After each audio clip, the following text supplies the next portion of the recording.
La soumission. La soumission, notamment dans une relation de couple, dans le mariage, dans le concubinage, peu importe le type de relation. Est-ce qu'une femme doit se soumettre à son mari, à son homme, une épouse à son époux, une copine à son copain, peu importe la relation. Est-ce qu'une femme doit être soumise? Telle est la question qui est posée aujourd'hui et à laquelle je vais apporter une réponse.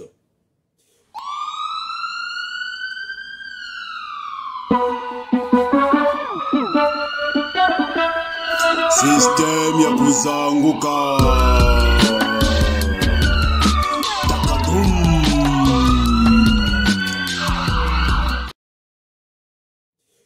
Chers frères et surtout chères sœurs, nous vivons une époque trouble, une époque de chamboulement, de changement de paradigme, une époque où les valeurs traditionnelles sont remises en cause, notamment dans le mariage, dans les relations hommes-femmes. Nous vivons une époque où la femme veut s'imposer, veut s'affirmer, et elle s'affirme à travers moult idéologies, parmi lesquelles le féminisme, parmi lesquelles l'égalitarisme, où la femme veut être l'égal de l'homme en tout et pour tout. Et dans cet embrouillamini, dans ce capharnaüm où on ne sait plus à quel sein se vouer, les femmes commencent un peu à confondre les choses, et notamment la soumission. Le terme soumission, qu'est-ce que cela veut dire? J'apporte ici une réponse dans ce livre que j'ai publié, intitulé « Les 100 secrets pour réussir un mariage, un couple, ce qu'une femme doit et ne doit pas faire ». Le tome 1, le tome 2 étant réservé aux hommes. Écoutez la réponse que j'en donne, chères sœurs et même chers frères. C'est le secret numéro 100. C'est le tout dernier où j'ai parlé de la soumission. Écoutez attentivement et vous m'en direz vos impressions. Secret numéro 100. Tu dois être une femme soumise, entre parenthèses, dans le bon sens, à ton homme. La soumission dont il s'agit ici n'est aucunement synonyme de servitude. Dans le mot soumission, il y a l'idée de se mettre sous une mission, entre parenthèses, noble. Adhérer à une vision, notamment celle de l'homme et aussi la tienne. La vision que tu te fais de l'amour, de la vie en couple. En réalité, en te soumettant à lui, par ricochet, tu te soumets à toi-même. Car il est une des parties formant le tout dont tu représentes l'autre partie. Autrement dit, l'une des deux faces de la médaille. Par conséquent, être soumise veut tout simplement dire se mettre sous l'autorité, entre parenthèses, la bonne, la positive, de son mari. Comme on peut l'être sous celle de ses parents, ses aînés ou son supérieur hiérarchique au sein de l'entreprise dans laquelle on travaille. Si ton chef au boulot est un bon chef, un bon manager, un bon leader, ne seras-tu pas contente de travailler, de collaborer avec lui, d'être soumise à son autorité? Ne seras-tu pas épanoui? S'il n'a pas un commandement envahissant, écrasant, rabaissant, te laisse la latitude de déployer librement ton être. T'encourage à donner le meilleur de toi, te tire vers le haut afin d'atteindre tes objectifs, te consulte même pour avoir ton opinion. Dans certains cas, vas-tu contester son leadership, son autorité, donc refuser de te soumettre à lui? C'est exactement la même situation au sein d'un couple. L'homme est à l'image de ce parent, cet aîné, ce chef, ce manager, ce directeur. En te soumettant à lui dans une relation amoureuse, cela ne veut en aucun cas dire que tu t'effaces.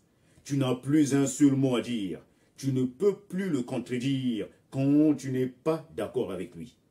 Tu ne peux plus prendre des initiatives personnelles, entre parenthèses, des décisions. Tu ne peux plus avoir des opinions différentes des siennes. Tu ne peux plus exercer ton leadership. Tu cesses d'être toi pour devenir une autre personne qui ne te plaît pas.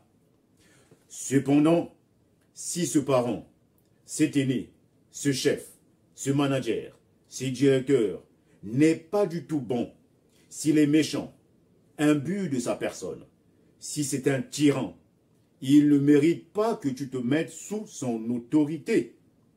Aussi, dans ton couple, si ton homme est méchant, irresponsable, ultra-machiste, ne te laissons aucun espace d'expression.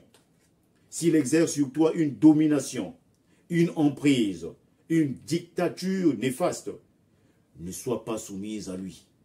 Cette soumission est inutile, contre-productive, dégradante, avilissante, toxique. Elle risque de t'être fatale. Dans ce cas, ce sera à toi de faire un choix. Te résigner, rester avec lui dans l'espoir que tu réussiras à le changer, ou peut-être qu'il changera de lui-même un jour avec l'âge, ou te rebeller, briser les chaînes de cette quasi-captivité pour prendre ta liberté et aller en jouir avec un autre homme digne de ce nom. Sois donc lucide. C'est ça qui est la vérité vraie même. Les 100 secrets pour réussir un mariage, un couple. Ce qu'une femme doit et ne doit pas faire. Tome 1. Donc, à travers ce que je viens de dire, chers frères, chères sœurs et surtout chères sœurs, vous aurez compris que la soumission, se soumettre à un homme, ce n'est pas une dépendance où l'on perd, ce n'est pas une servitude, ce n'est pas de l'esclavage, c'est juste se soumettre, parce que dans soumission, il y a se mettre sous une mission. La mission ici, c'est laquelle? C'est la mission de l'amour, la mission de la concorde, la mission d'être à deux pour suivre, se mettre sous la vision. Donc, se soumettre à un homme. Ici, j'ai donné l'exemple. Par exemple, dans une société, dans une entreprise, il y a un chef, il y a un manager qui donne une vision. Si ce manager, ce chef, ce directeur, ce PDG, il est bon, il n'est pas méchant, il n'est pas imbu de sa personne, il est serviable, il te donne même la latitude de croître, de prendre de l'ampleur, il te consulte même. Mais tu es soumise à ton chef. Mais pourquoi pas l'être à ton mari, si c'est un bon mari, une bonne personne qui te consulte, qui te tire vers le haut, qui est à ton écoute. Donc, être soumise ici, chères sœurs, chères femmes, il ne s'agit pas de perdre sa personnalité, de perdre sa personne, de se diluer, pas du tout. C'est juste être en parfaite harmonie avec la mission, avec ta propre vision, qui est celle d'aimer une personne, qui est celle d'aller en avant, d'aller vers l'avant, de se soumettre à l'amour. Il ne deviendra pas, comme qui dirait l'esclavagiste, le maître. Toi, tu deviens l'esclave. Pas du tout. C'est juste que, étant donné que dans un bateau, il y a un capitaine, dans toute structure, que ce soit sociétale, que ce soit dans les entreprises, il y a toujours un guide, il y a toujours un chef, il y a toujours un leader. Et en l'occurrence, en l'espèce, il s'agit de l'homme qui est ce leader, qui a ce leadership. Mais cela ne veut pas dire que tu perds aussi ton leadership, puisque tu as la capacité d'apporter aussi, en plus, ta pierre à l'édifice.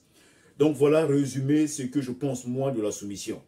Chères femmes, chères sœurs, soyez soumises. Cela ne veut pas dire que vous n'existez plus. Vous perdez votre personnalité, vous perdez votre âme. Pas du tout. La soumission ici fait que l'homme aussi, parce que chez nous les hommes, lorsqu'une femme est soumise dans le bon sens, mais on lui accorde tout. On lui accorde tout l'amour, toute l'affection, toute l'attention, parce que c'est aussi dans notre nature intrinsèque, nous les hommes, nous aimons, c'est naturel, dominer.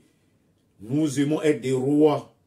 Bon, pas tous les hommes, il y a des hommes qui sont des hommes bêta, tout ça, mais un homme alpha, un vrai homme digne de ce nom, a le commandement en lui, a le leadership, naturellement. Et toi, la femme, quand tu viens, ne viens pas dans un foyer avec tes prédispositions féministes. Là aussi, c'est un problème. Hein? Donc, prenez-en de la graine, prenez conscience. Être soumise, se soumettre à son homme, ce n'est pas se perdre, ce n'est pas se diluer, ce n'est pas devenir esclave. Comprenez? Voilà ce que j'avais à vous partager aujourd'hui. C'est toujours dans le système Yakuza Anguka, système ya kuzanguka, système ya kuzanguka. Takadum luzolo.